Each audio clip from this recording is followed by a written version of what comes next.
Hi there, and welcome back to Aroundtable. I'm your host, Steven. I'm here. Geo. Went to go see Mission Impossible, The Final Reckoning, or Final Reckoning Part 2. Just changed the title. The film is directed by Christopher McQuarrie. It stars, of course, Tom Cruise, Haley Atwell, Pom Clemente, forgive me if I'm saying the names wrong, S.A. Morales, Ving Rhames, Simon Pegg, and Angela Bassett, and a whole slew of others. This is supposedly the final film. Yeah. Whatever. If it makes money, we'll see what happens. Of course. This is the continuation where AI, known as the Entity, has now finally taken over nuclear establishments across the world. And there was 4 left. And it's, of course, it's up to Ethan Hunt and the group to stop this before the end of the world, or the world will never be the same. So it's a race against time, and it's up to Ethan and the group to do it. So I've been hearing a couple of bad reviews on this, that it's not as good as the rest of them, and I was really worried walking in. They say it's way too long at 2 hours and 49 minutes. I'm going to have to say, personally, I thought it was a great film. I enjoyed it. It may not be as great as, let's say, Fallout, Rogue Nation, and Ghost Protocol, which I think are the top tier of the franchise, but this is, I'm going to say, a great film nonetheless. There are a few inconsistencies. There's a scene where Tom Cruise is running to save his friend. Yeah. There was no need to run when you had a car. A motorcycle. Or anything. A Me skateboard. too, I rode that. Okay. No, forget about skateboard. But you know what I mean? It's yeah. just it was a nonsensical. I know they want to see him running. And the more he runs in a waste movie, of time. the more money it makes. But overall, I'm going to say I was very entertained. I reviewed all the movies last week, and I'm telling you, this is the one franchise where every episode or every installment is rewatchable. This is rewatchable as well. Do not believe the bad reviews. This is a solid entry into the franchise. May not be the best, but it is a solid film, in my opinion. Okay, here it is. People, stop comparing Mission Impossible, this one with the next one. It all intertwines. You have to have the peaks, the low peaks, to make some of them has to have more story and everything, and on. Because personally, when the box set Mission Impossible comes out, I'm buying it. He's buying one for me. No, I'm buying for myself. For me. I'm a selfish beast. For me. Okay, and personally, the Infinity. Okay, he's wrong in some sense, because they all think like, oh, the Infinity is to take all over the missiles and kill the human race. No, he never said that. That's what humans assume, because humans will do that. This is an android. So he probably will tell countries, look, do what I say, to have the missile. Like playing with the father and the mother, how to control the daughter. Do this or eat this, or else you're not getting this or you're not getting that. Because this AI is so highly intelligent, knows how to manipulate humans to do what they have to do to make this world a better world. So where it goes, we don't know. We're just assuming that if the AI took a lot of things from the human mentality wise, that we'll nuke the whole the earth and this, and it's all a bunch of crap, whatever. So we never know the whole story, okay?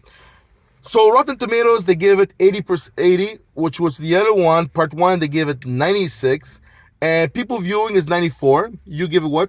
I'm going to say 88. I'm in the 90s. I don't care. Because let's put it this way. When it started, like there's the president talks to Tom Cruise and saying, and you see all the little screens plays of scenes of all the other Mission Impossible, from how his face changed when he was young to this. And you look at it, it's like, wow.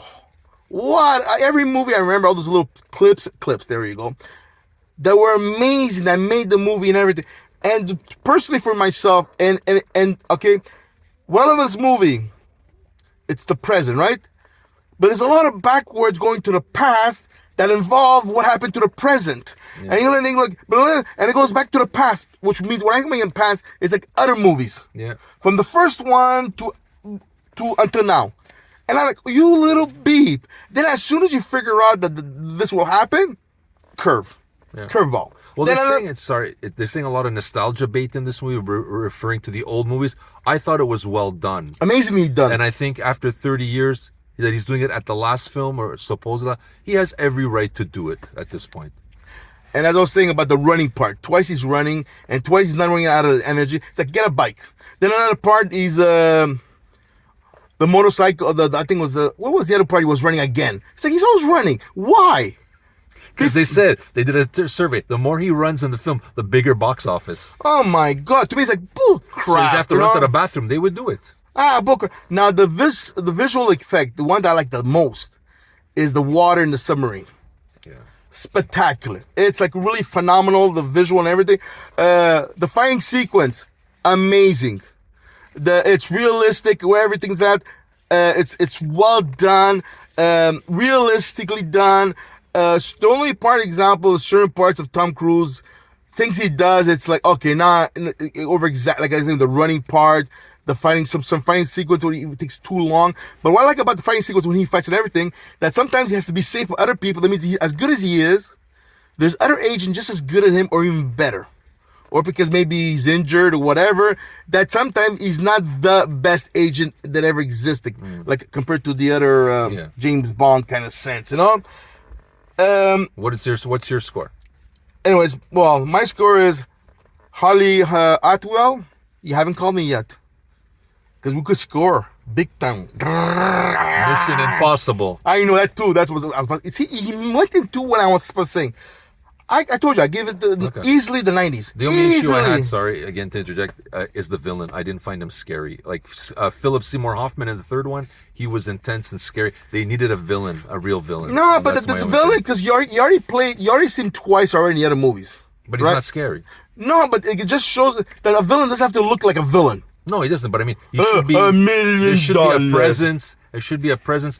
Like if you look in the third one, he did his presence already enough, and they wanted they wanted to downsize it. Because look, you've seen him before. You know what he's capable of. He's selfish kind of sense. He's willing to kill anybody to get what he wants, and people went to that agenda. He goes, it's done. It's done. That's it. You know, and that's all. It's to me, it's like you don't need too much attention on the villain because all the other, even the guy from the U.S. government there, he went there for his own purpose because he wanted the power and everything. The real evil person was the Eternity, right? Eternity, what is it called? The robot entity, and the entity is whoever, because all these people want control of it for one thing and one thing only, and it's power. And as one girl, as Atwell said it, goes, but I would trust in you. Yeah, it's true. But then once Tom Cruise becomes the leader of the entity, he dies. What's the next person to do? It's like the Roman Empire. All these empires, they had great kings. But then after, when the next one took over, and then they corrupt everything. They raise the taxes. They kill people. They do what they want to do. More slaves, so you don't know who's the next one, and that's what they should have. Like Tom Cruise should have said, "Goes, look, maybe I would have been the best, but after once I die, who do we trust the next person? How can we trust the next person with all this power? Power corrupts. Ultimate power corrupts. Yeah. So that's it for me. Overall, I'd say go to the theater. Yeah, big time. Yeah, IMAX if you can. We went to a nice thing where they had the nice, beautiful seats. Oh yeah, that was fantastic. Oh, lazy boy. Yeah, oh fantastic. My God, this is definitely a must see in the cinemas. Yeah, and pee as much as you can out of it before you go to the theater. Before it becomes a Mission Impossible. Because oh yeah, big time. I was going there, dun, dun, dun, dun, dun, and then the guy on goes, ding, ding, ding, ding, ding, shut up. Dun, right. Dun. So anyways, we gotta let you guys go. So this is Steven. Gio. Go see Mission Impossible. Take care, guys. Amazing. We'll be seeing you in the theater soon. Ciao, guys.